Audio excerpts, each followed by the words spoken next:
Well, I was proven wrong in the next big... This was just Angle Central.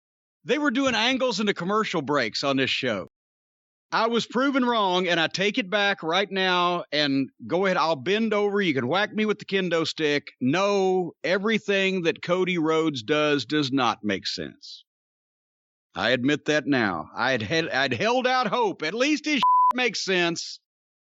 Wow. When somebody runs off the rails on this program, they do it right. Could you?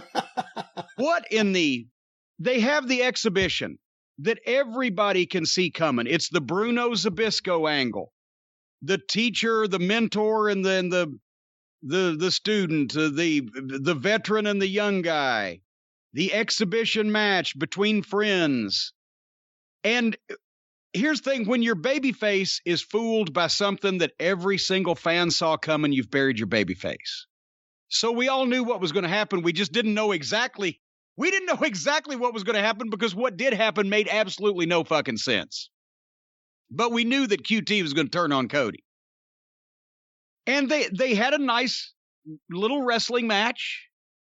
Once again, executed well. I wish Arn Anderson would lose some weight with all the heart attacks and bad health and everything. He looks massive. Cody wouldn't figure 4 QT or wouldn't crossroads him. He was taking it easy on him. Although, did you notice Cody went for the figure 4 from the wrong side? Is that something he's been doing and I just hadn't noticed it? He's just a silly young man. I don't know. Oh, anyway. So then suddenly QT's out on the floor. Cody Rhodes opens the ropes for QT. QT gets in, steps through the ropes, and immediately knocks Arn Anderson out. And then just leaves the ring. And then all of the Nightmare Factory or Nightmare Associates or Nightmare Family or Nightmare Collective or whatever, all these nightmares, they were all surrounding the ring anyway. Dustin and Cody's friends and QT students and all in this big group of people. And then suddenly all the students jump in the ring and beat up all of Cody's friends just at once. And the big guy power bombs Lee Johnson over the top rope onto the stage flat of his back. Stupidest thing I've ever seen for a bump that nobody will remember tomorrow. He'll remember it. Risked his fucking neck for a stupid angle on a stupid program that's not going to move the needle one iota. In terms of any of their business, this guy is trying to cripple himself to get over. And why do they call him Shoddy Lee Johnson? Big Shoddy. Big Shoddy. That's what they're saying, right? When something is shoddy, it's substandard, below par, messy. Anyway, they get juice on Dustin, which you can't half tell because he's wearing makeup anyway. QT gives a pile driver to Dustin onto the steps that are sitting on the stage that the big guy put there. Then they got a boxer. They've just, while these guys are attacking and beating up all the people we know who that is, all the people that we don't know who they are, the announcers are telling us at that point who they are. Well, look, he's a pro boxer. Oh, he just hit Cody in the stomach with a punch. Cody sells the left to the gut by the boxer like grisly death when people are popping up from being pile driven on the goddamn gimmicks. And then finally they go to assassinate Cody in some kind of way on the stairs. And here comes Red Velvet, aka Brandy number 2. Remember when they had Kamala number 2? This is Brandy number 2. No, this is Snuka going to rehab, and all of a sudden the Tonga Kid pops up and takes his place in the feud of Piper. All of a sudden she is the surrogate wife, the wrestling wife of Cody Rhodes. And she saves Cody. And QT is on the stage with his back turned to all of the... They did Bruno's setup, but they sure didn't do Bruno's angle. Now, here was another massive group beatdown, a turn of people in a group against the other people, and a angle with blood and furniture and violence and bludgeoning. And it wasn't even the only one they did in this fucking half hour. Why would you do all of this with all these unknown people all at the same time? There's 15 people out there. You can keep track of this if you're on the spectrum in some kind of way and you're like one of the savants that's great with numbers or whatever. But most people are going, who are these people and why are they fucking fighting? What'd you think? You know, it's all stupid. The whole QT Cody thing kind of out of nowhere. Bruno Zbyszko was student versus trainer. It built for years. This was two friends who suddenly have a problem, and QT wants this match to prove he could hang with Cody. And then they do this beatdown. Again, we just saw the Inner Circle MJF turn a few weeks back. So here's another. Last week. Well, no, it was a few weeks ago. It wasn't last week. I was 2 weeks ago. Okay, I'm sorry. So then we see this, and all these guys we've never seen before, we have no idea who they are beating up.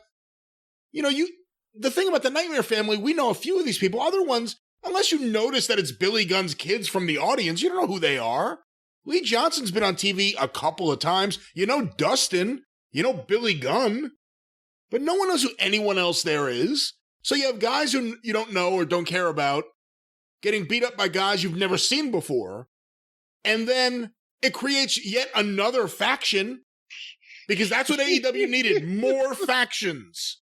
More factions. This whole thing was bad. So many people, and I'm going to include you in this, and I think you'll even admit it, have given Cody Rhodes so much benefit of the doubt. I just apologize. So much benefit of the doubt. He is an idiot like the rest. He doesn't understand booking 101. Just because he's Dusty's son doesn't mean he picked up any of the things that Dusty did when he was an infant, because he doesn't know any better.